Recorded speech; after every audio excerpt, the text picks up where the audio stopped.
আপনার ঘরে কি কোনো পুরনো আয়না আছে? এমন কোনো আয়না যা হয়তো আপনি উত্তরাধিকার সূত্রে পেয়েছেন কিংবা কোনো পুরনো অ্যান্টিক শপ থেকে শখ করে কিনেছেন? যদি থাকে, তবে আজকের এই ঘটনাটি শোনার পর আপনি হয়তো সেই আয়নাটি ভেঙে ফেলতে বাধ্য হবেন। আর যদি না ভাঙেন, তবে সাবধান, রাত ৩টের পর ভুলেও সেই আয়নার দিকে তাকাবেন না।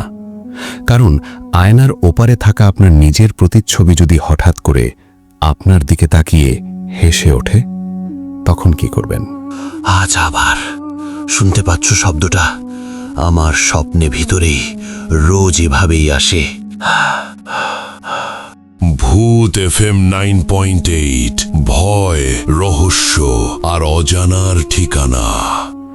ওয়েলকাম ব্যাক প্রিয় শ্রোতা, আসসালামু আলাইকুম। রাতের এই নিস্তব্ধতায় আপনাদের সবাইকে আরও একবার স্বাগত জানাচ্ছি। আমি শাহাদাত হোসেন। আশা করছি আপনারা সবাই ভালো আছেন, সুস্থ আছেন এবং নিরাপদে আছেন। আর আপনি এই মুহূর্তে শুনছেন আপনাদের প্রিয় ভূত FM 9.8, যেখানে গল্প নয়, ভয় নিজেই কথা বলে। ঘটনাটি আমাদের কাছে ইমেল করে পাঠিয়েছেন আমাদেরই একজন নিয়মিত শ্রোতা। চলুন আর দেরি না করে সরাসরি চলে যাই আজকের ঘটনায়। আসসালামু আলাইকুম শাহাদাত ভাই। আশা করি আপনি এবং ভূত FM 9.8 এর সকল শ্রোতা ভালো আছেন। আজ আমি আপনাদের এমন একটি সত্য ঘটনা শোনাব, যা জানার পর আপনারা হয়তো আর কখনোই একা আয়নার সামনে দাঁড়াতে সাহস পাবেন না। ঘটনাটি কুষ্টিয়া জেলার কুমারখালী উপজেলার একটি নিভৃত গ্রামের। নিরাপত্তার স্বার্থে গ্রামের নাম ও এই ঘটনার সঙ্গে জড়িত ব্যক্তির আসল নাম প্রকাশ করছি না। গল্পের প্রয়োজনে আমরা তাকে রাসেল নামে উল্লেখ করছি। সালটা ছিল 2013। রাসেল ঢাকাতে একটি মাল্টিন্যাশনাল কোম্পানিতে ভালো চাকরি করত। শহরের কোলাহলপূর্ণ জীবন ছেড়ে রাসেলের সব সময় ইচ্ছা ছিল গ্রামের শান্ত পরিবেশে কিছু সময় কাটানোর। রাসেলের পৈতৃক বাড়ি ছিল সেই কুমারখালীতে, যেখানে তার দাদা সুলেমান মির্জা থাকতেন। দাদা মারা যাওয়ার পর বিশাল ওই বাড়িটি দীর্ঘ 10 বছর ধরে তালাবদ্ধ ছিল। রাসেলের মনে আছে, ছোটবেলায় সে যখন ওই বাড়িতে যেত, দাদা তাকে সব সময় বাড়ির পেছনের একটা নির্দিষ্ট ঘর থেকে দূরে থাকতে বলতেন। সেই ঘরটিতে দিনের বেলাতেও সূর্যালোক ঠিক মতো পৌঁছাত না। দাদা বলতেন, মির্জা বাড়ির ছেলেদের ওই ঘরে ঢোকা নিষেধ। 2013 সালের অক্টোবর মাসে রাসেল 1 সপ্তাহের ছুটি নিয়ে তার স্ত্রী সাবিনাকে সাথে করে গ্রামের বাড়ি ফেরে।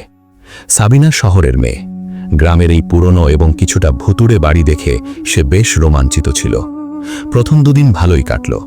তৃতীয় দিন বিকেলে রাসেল সিদ্ধান্ত নিল সে পুরো বাড়িটি একবার ঘুরে দেখবে। পরিষ্কার করতে করতে সে বাড়ির সেই রহস্যময় ঘরের সামনে গিয়ে পৌঁছাল। ঘরটির দরজায় বিশাল একটি পুরনো তালা ঝুলছিল। সাবিনা কৌতূহলী হয়ে বলল, এই ঘরটা কেন তালাবদ্ধ? চলো না, তালাটা ভেঙে দেখি ভেতরে কি আছে। রাসেলের দাদার নিষেধের কথা মনে পড়ল, কিন্তু সে আধুনিক যুগের ছেলে, কুসংস্কারে বিশ্বাস করে না। সে ভাবল, হয়তো দাদা বাড়ির কোনো মূল্যবান জিনিস ওই ঘরে রাখতেন। সে হাতুড়ি দিয়ে কয়েকটা বাড়ি দিতেই পুরনো তালাটি ভেঙে গেল। রাসেল এবং সাবিনা ধুলো মাখা সেই অন্ধকার ঘরে প্রবেশ করল। বাইরের প্রচণ্ড গরমের পরও ঘরটি অদ্ভুত রকমের ঠান্ডা ছিল। ঘরের ঠিক মাঝখানে একটি পুরনো কাঠের টেবিল, আর তার উপর একটা কাপড় দিয়ে ঢাকা বিশাল কিছু রাখা। রাসেল ধীর পায়ে এগিয়ে গিয়ে ধুলো মাখা কাপড়টি সরিয়ে দিল। সাথে সাথে সাবিনা ভয়ে একটা চিৎকার দিয়ে পেছনের দিকে সরে গেল। রাসেলের নিজেরও বুকের ভেতরটা ধক করে উঠল। কাপড়ের নিচে কোনো মূল্যবান রত্ন ছিল না। সেটি ছিল একটি বিশাল অদ্ভুত কারুকার্য করা পুরনো আয়না। আয়নাটির ফ্রেম কালো কুচকুচে কাঠ দিয়ে তৈরি, যেখানে খোদাই করা ছিল অদ্ভুত সব আকৃতি, কোনোটা মানুষের, কোনোটা পশুর, আবার একেবারেই অচেনা কোনো প্রাণীর। সবচেয়ে আশ্চর্যের বিষয় হল, 10 বছর বন্ধ ঘরে থাকার পরও আয়নাটির কাঁচ ছিল অদ্ভুত রকমের পরিষ্কার। কিন্তু আয়নাটিতে রাসেলের নিজের প্রতিচ্ছবি দেখে সে চমকে উঠল। আয়নার ভেতরে ঘরটি যতটা অন্ধকার দেখাচ্ছিল, রাসেলের নিজের মুখ ততটা পরিষ্কার দেখাচ্ছিল না। যেন একটা কালো ধোঁয়াশা রাসেলের প্রতিচ্ছবিতে ঘিরে ধরেছে। তবুও রাসেল জেদ করে আয়নাটি পরিষ্কার করে তাদের শোবার ঘরে নিয়ে এলো। সে তখনও জানত না সে আসলে তার নিজের ধ্বংসের চাবিকাঠি সেই ঘরে নিয়ে এলো। আয়নাটি শোবার ঘরে আনার পর থেকেই সাবিনার আচরণে অদ্ভুত পরিবর্তন দেখা দিল। সে আয়নার দিকে তাকাতে এড়িয়ে চলত, বলতো, আমার মনে হয় আয়নার ভেতর থেকে কেউ আমাকে সব সময় দেখছে। 1 সপ্তাহ পর ঘটনাগুলো ভয়াবহ মোড় নিতে শুরু করল। গভীর রাত, সাবিনা ঘুমিয়ে পড়েছে। রাসেল শোবার ঘরের লাইট বন্ধ করে জানালার পাশে দাঁড়িয়েছিল। হঠাৎ চাঁদের আলোয় আয়নাটি অদ্ভুত চকচক করে উঠল। রাসেল কৌতূহলী হয়ে আয়নার সামনে দাঁড়ালো। সে অনুভব করল আয়নার ভেতরে থাকা তার প্রতিচ্ছবি যেন রাসেলের নিজের চেয়ে একটু বেশি স্থির। রাসেল তার বাম হাত তুলল, আয়নার প্রতিচ্ছবিও তুলল। কিন্তু রাসেল যখন হাত নামিয়ে দিল, আয়নার প্রতিচ্ছবি সাথে সাথে হাত নামালো না, যেন কয়েক সেকেন্ডের এক সূক্ষ্ম বিলম্ব। রাসেলের মনে হলো তার চোখের ভুল। সে ভালো করে চোখ কচলিয়ে আবার তাকালো। এবার যা দেখল তাতে তার গায়ের রক্ত হিম হয়ে গেল। আয়নার ভেতর রাসেলের প্রতিচ্ছবি হাসছে, অথচ রাসেল নিজে হাসছে না, তার মুখ গম্ভীর। প্রতিচ্ছবির চোখগুলো অদ্ভুত রকমের উজ্জ্বল আর লাল হয়ে উঠল।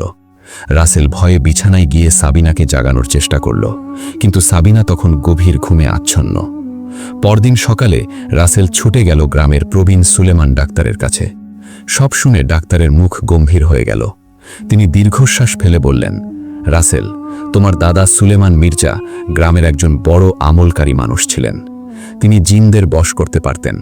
তুমি যে ঘরটি খুলেছ সেটি তোমার দাদার আমলখানা ছিল।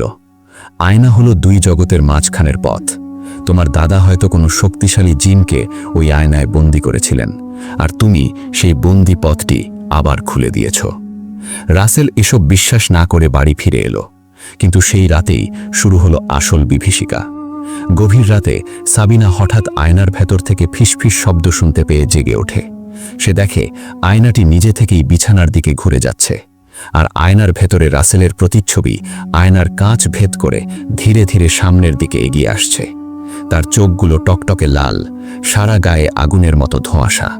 প্রতিচ্ছবি ফিসফিস করে বলল, আমি মুক্তি চাই, আমি তোমার দেহ চাই, আমি মির্জা বাড়ির প্রতিশোধ চাই। জিনটি আয়নার কাঁচ থেকে প্রায় অর্ধেক বেরিয়ে এসে রাসেলের গালে হাত দেয়। তার হাতের স্পর্শ ছিল জ্বলন্ত আগুনের মতো। রাসেলের জ্ঞান প্রায় হারিয়ে যাচ্ছিল। শেষ মুহূর্তে সে সর্বশক্তি দিয়ে নিজেকে ছাড়িয়ে নিয়ে সাবিনাকে নিয়ে দৌড়ে ঘর থেকে বেরিয়ে যায়। সুলেমান ডাক্তার তাদের একটি বিশেষ তাবিজ এবং দোয়া শিখিয়ে দেন। সেই দোয়া পড়ার পর জিনটি ব্যথায় চিৎকার করতে করতে পুনরায় ধোঁয়াশায় পরিণত হয়ে আয়নার ভেতর প্রবেশ করে। রাতেই রাসেল হাতুড়ি দিয়ে আয়নাটি ভেঙে টুকরো টুকরো করে ফেলে এবং কাঠের ফ্রেমটি আগুনে পুড়িয়ে দেয়। পরদিন সকালে তারা চিরতরে গ্রাম ছেড়ে ঢাকায় চলে আসে। শাহাদাত ভাই, ঘটনাটি এখানেই শেষ হতে পারত, কিন্তু আসল ভয়ঙ্কর ব্যাপারটা ঘটে এর ঠিক 5 বছর পর, 2018 সালে। রাসেল আর সাবিনা তখন ঢাকায় নতুন একটা ফ্ল্যাটে উঠেছেন, পুরনো সব দুঃস্বপ্ন ভুলে নতুন করে বাঁচার আশায়। একদিন সকালে রাসেল বাথরুমের আয়নার সামনে দাঁড়িয়ে সেভ করছিল। হঠাৎ সে খেয়াল করল আয়নার এক কোণায় ছোট্ট একটা ফাটলের মতো দাগ। সে হাত দিয়ে মুছতে গেল, কিন্তু দাগটা কাঁচের উপরে নয়, ভেতরে। ঠিক সেই মুহূর্তে রাসেলের হাত থেমে গেল, কিন্তু আয়নার ভেতরের রাসেলের হাতটা থামল না। ভেতরের প্রতিচ্ছবিটা আস্তে আস্তে হাত নামিয়ে সেই চেনা কুটিল হাসিটা দিল। তারপর আয়নার ভেতর থেকে ফিসফিস করে একটা আওয়াজ এলো, কাঁচ ভাঙলে কি প্রতিচ্ছবি মরে যায় রাসেল? আমি তো তোমার ভেতরেই আছি। শাহাদাত ভাই, আমি ব্যক্তিগতভাবে রাসেলকে চিনি না। এই ঘটনাটি আমাকে তার এক ঘনিষ্ঠ বন্ধু পাঠিয়েছিলেন। তিনি জানিয়েছেন সেই দিনের পর থেকে রাসেল তার বাসার সমস্ত আয়না, টিভি, এমনকি জানালার কাঁচও কালো কাপড় দিয়ে ঢেকে রেখেছে।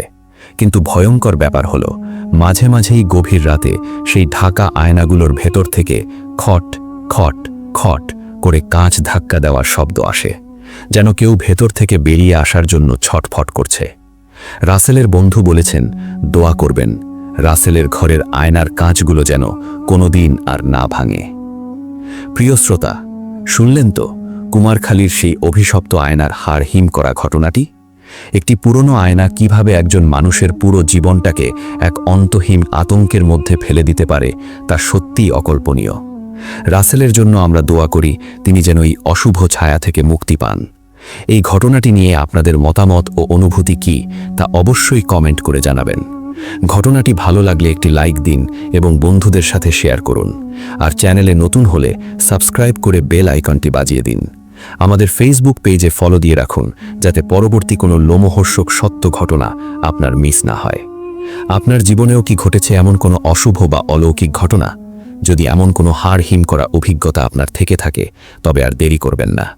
এখনই আপনার ফোনের রেকর্ডারটি অন করুন, নিজের কণ্ঠে পুরো ঘটনাটি বিস্তারিতভাবে রেকর্ড করুন আর সরাসরি অডিও ক্লিপটি বা লিখে পাঠিয়ে দিন আমাদের ভূত FM 9.8 এর অফিসিয়াল ইমেইলে bhutfm9.8bd@gmail.com। আগামী কোনো বিশেষ এপিসোডে আপনার পাঠানো সেই ঘটনাটি আমরা সরাসরি শুনিয়ে দেব দেশ বিদেশের লাখো শ্রোতাকে। ততক্ষণ পর্যন্ত চোখ কান খোলা রাখুন, সাবধানে থাকুন, কারণ অন্ধকার সবসময়ই আমাদের খুব কাছাকাছি ওত পেতে থাকে। সকলেই ভালো থাকবেন, সুস্থ থাকবেন, নিরাপদে থাকবেন এবং অবশ্যই ভূত FM 9.8 এর সাথেই থাকবেন। আমি শাহাদাত হোসেন আজকের মতো বিদায় নিচ্ছি। আল্লাহ হাফেজ, শুভরাত্রি।